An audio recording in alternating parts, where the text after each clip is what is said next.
Ви благодарам на сите за присуството. Многу ме радува добриот одзив на денешниот настан по повод промоцијата на бенефитите од вакцинацијата. Вакцините не штитат од многу тешки болести. Тие тешки болести може да предизвикаат сериозно оштетување на мозокот, парализи, ампутации. Со години нашата земја имаше одличен степен на вакцинација, за жал сега тоа повеќе не е така. Постои голем ризик дел од болестите кои што со години назад се веќе искоренити да се вратат назад, да ги донесат патниците од земјите каде што тие се уште се присутни, да се заразат нашите деца кои што не се вакцинирани, а тие да ги заразат и другите деца кои што се уште мали да бидат вакцинирани. Тоа е огромен ризик и ние во Министерството за здравство напорно работиме да смениме сликата на нашата земја во однос на вакцинацијата, да активираме кампањи, да подигнеме свеста и на населението и на здравствените работници за бенефитите од вакцинацијата, понатаму да воведеме нови вакцини во календарот и календарот да го осовремениме со воведување, заменување на старите со нови вакцини. Антивакциналните кампањи се темелат на псевдонаука, на трудови кои што се докажа дека не се вистинити. Имаме обврска да се вакцинираме самите и да ги вакцинираме нашите деца. Вакцината е најдобрата инвестиција што човекот може да направи за своето здравје. Ви благодарам. Ќе преземе ли нешто Министерството за здравство дополнителни мерки за да се спречи ширење на морбили со оглед на алармантната состојба во соседните земји и големиот број смртни случаи? Веќе имаше прогласена епидемија на морбили во Србија. За среќа кај нас за сега нема регистриран поголем број на случаи, но ние будно ја пратиме ситуацијата. Во фаза сме формирање на национално координативно тело за вакцинација, кој што ќе ги следи сите овие работи, меѓутоа ќе работи на осовременување на календарот на вакцинација и на контрола на целокупниот процес на имунизација во нашата земја. Дали ќе се чешлаат ова недела сите вакцинални картони и дополнително ќе се вакцинираат деца кои не се вакцинирани со морбили?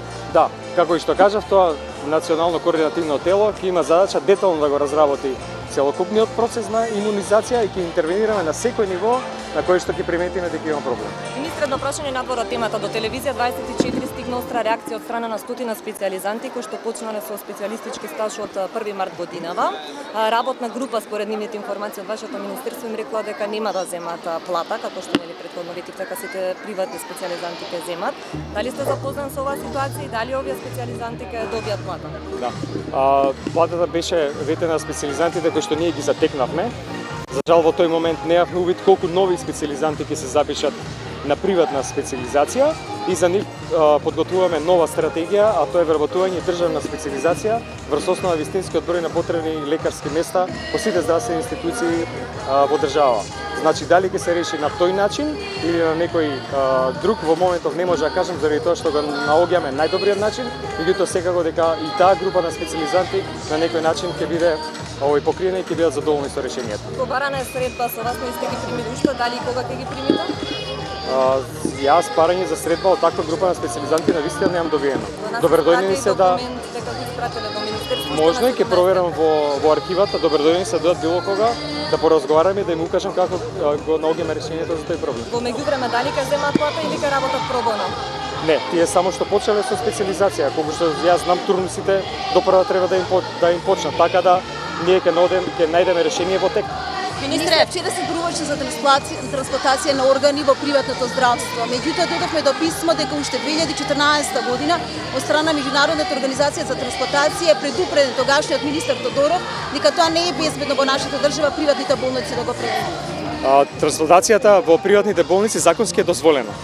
Но не ја оставаме само на приватните болници, затоа што правиме еден модел на приватно јавно партнерство во кој што за време на процесот на трансплантација, кој што ќе биде строго контролиран од Министерството за здравство за секој случај на трансплантација поединечно, ќе бидат директно вклучени тимови од клиниките, значи наши државни доктори ќе работат заедно со странски лекари кои што ќе ја донесат експертизата во приватните болници. Што сакаме да постигнеме?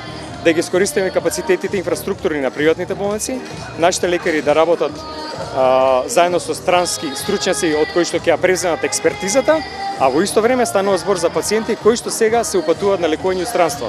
Со тоа сакаме да го намалиме и трошокот за лекување странство.